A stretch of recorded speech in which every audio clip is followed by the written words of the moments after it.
It's like normal. Your running back obviously has separated himself. The guys behind him, where do you feel like that group is at right now? I think it's a good group that they're going to have plenty of opportunity. That's the fun challenge for them as a position group, is those guys are going to play and look to have a good rotation and ask them what we feel like they can handle as coaches. But that room certainly has a great opportunity and challenge ahead. But I'm excited for them. I really am. I think they'll accept the challenge, and just going to be fun to see not only that group but everybody just be under the lights and truly under the fire a little bit on Saturday night. Gideon specifically, how has he grown from preseason camp to now?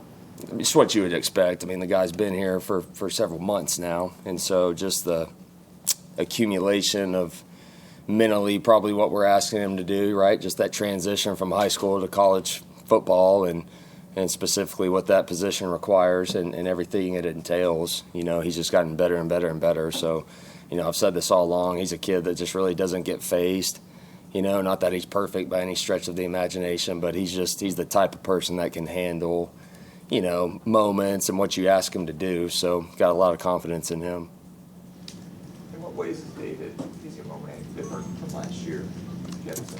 Just more mature, you know. I mean, really just from a sense of knowing what to do and just doing it more consistently, you know. So it was kind of the same thing for him, transitioning and being a young player, and just, you know, had to really grow in that part of his game. And I feel like he's definitely taken a huge step, you know, in this last, whatever it's been since spring football, you know, I mean, 5-6 months, you know, as a whole, that whole timeline. I think he's improved a lot. And, you know, he certainly brings, you know, some violence to that position group. So that's what you love about Easy, is he's going to play full speed, and he's going to have bad intentions. I mean, that's just kind of the style he is. So, you know, definitely excited to see more of him.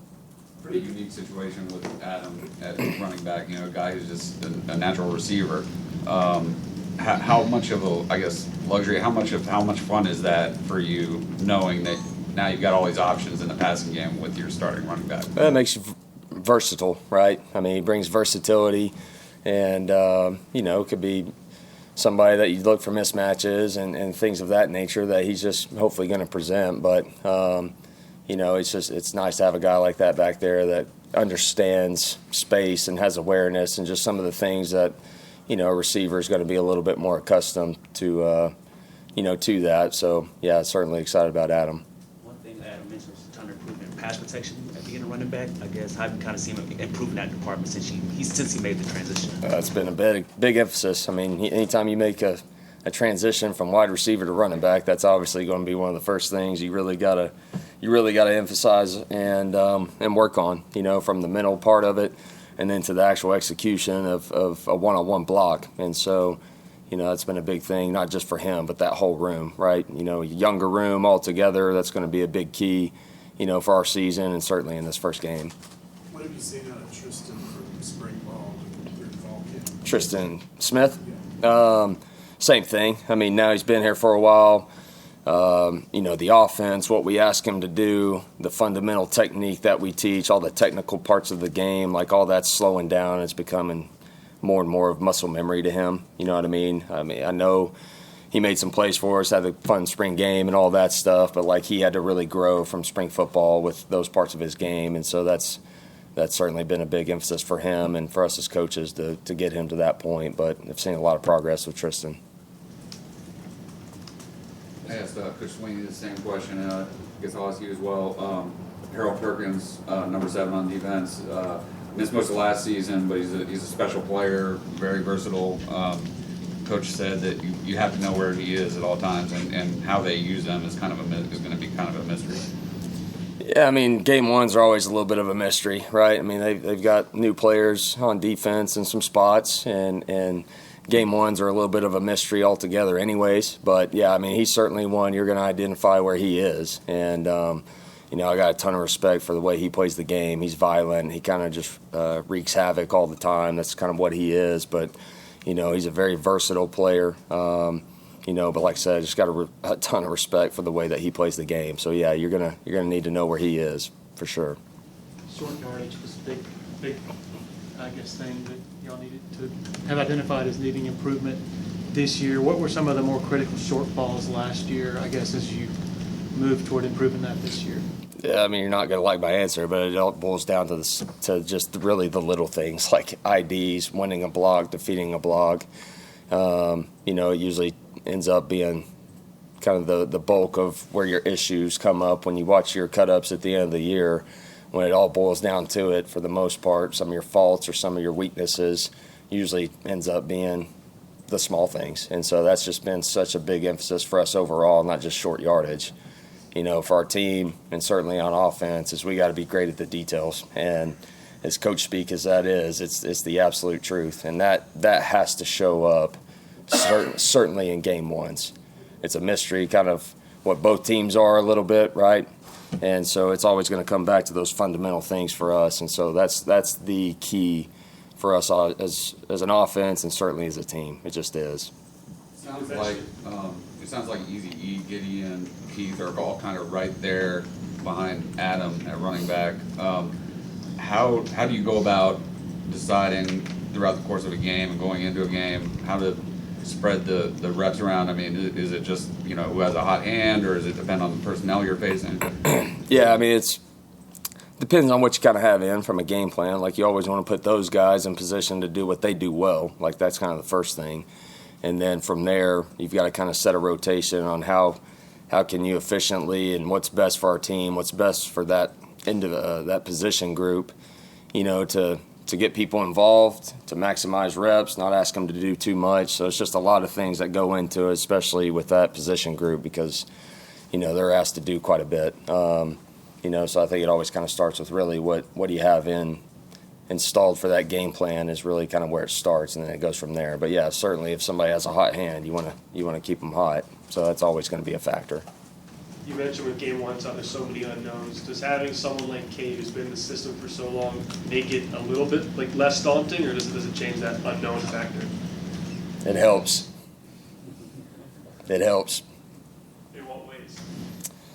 I mean, you got a guy that's just been through it, you know, and we've got a lot of people on our side of the ball that have played together and have continuity and chemistry from that standpoint. They've played a lot of snaps together.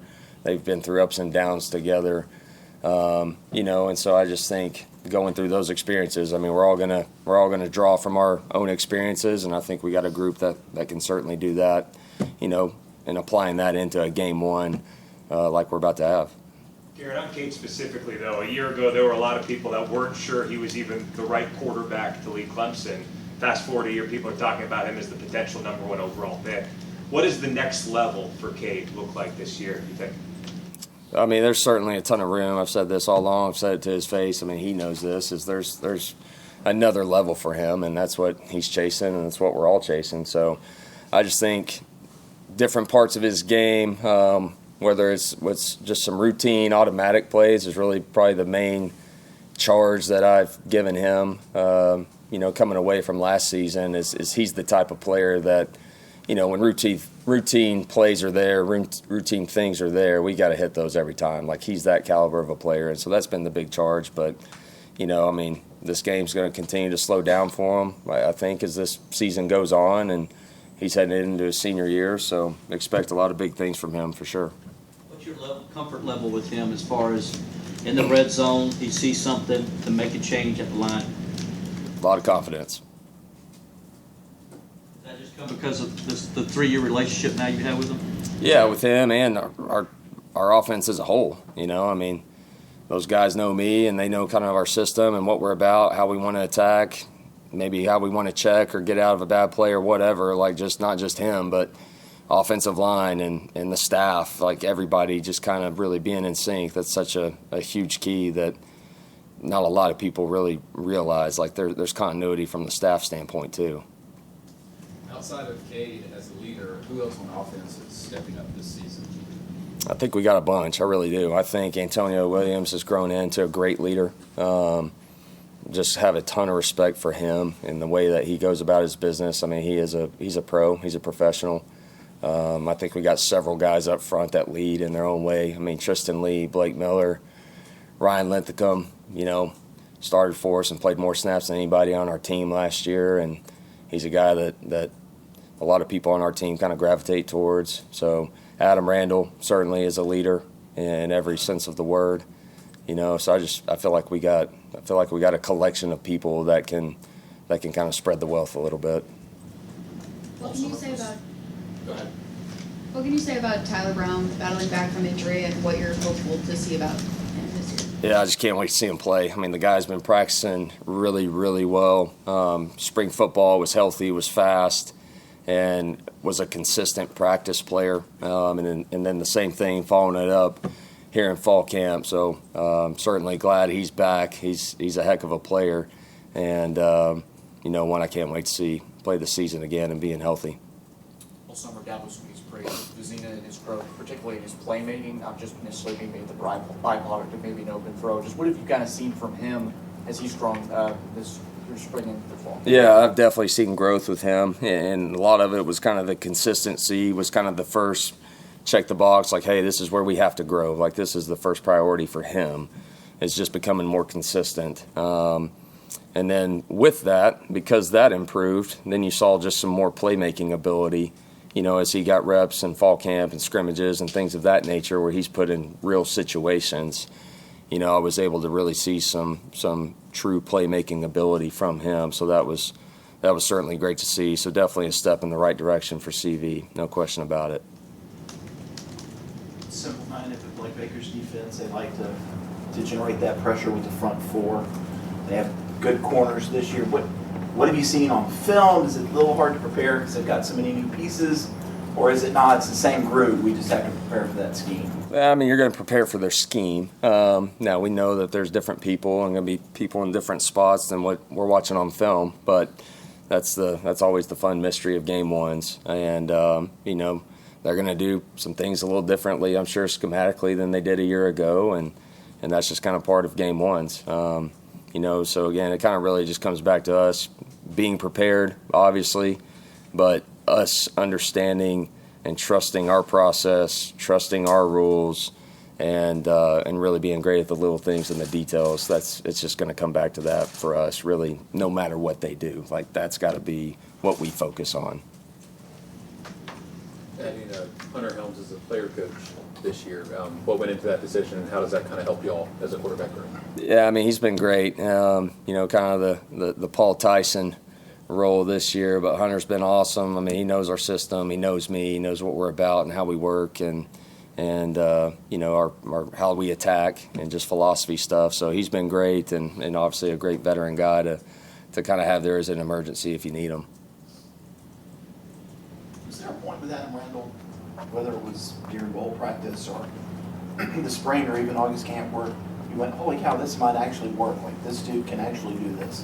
Well, when he popped the big run in Texas, that was kind of the first one. I was like, okay, that looked pretty good. But then being a coach and knowing what's going to all go into that transition, there's a lot of things that you just got to go through and you got to see, right? So I think Adam did a great job of attacking the things that he knew was going to require a lot of work by him, just making that sort of transition. So I just think his whole approach was really, really good. And then I just think his ability to do those things, to actually execute some of the running back requirements, if you will, that showed up a lot quicker, to me than maybe what I even would have thought. I was really proud of him that way. So, again, just really excited for him. Wide receivers walk out on the perimeter. A little different when you're in pass pro. But did that experience help him learn, a little how to work in pass pro? Oh yeah, I mean, it's just, man, you're out there at receiver, you're playing ball, or you're playing in space. You have to block people one-on-one. You can't cut them anymore out at receiver like you could in the old days. So you have to be able to do that. So I mean, a lot of those things carry over. You just have to learn how to do some of these things in a phone booth and with the blitzing Mike linebacker coming at you, right? So I mean, it's different, but again, I think his whole approach and the physical nature that he brings to the position anyway is going to be a good deal for us. Take one more for Coach Riley if anybody has one. How about Gideon? Is that part of his game that's got to get better, for him to be trusted, in game situations? Yeah, I mean, that's always got to improve. Not that he's deficient at that. Like, I trust him to go do it right now. But asking a younger freshman, like that's always going to be probably the part of their game that's going to have to keep improving as they go. All right, thank you, Coach. All right, Coach, appreciate it. thanks. Thank you.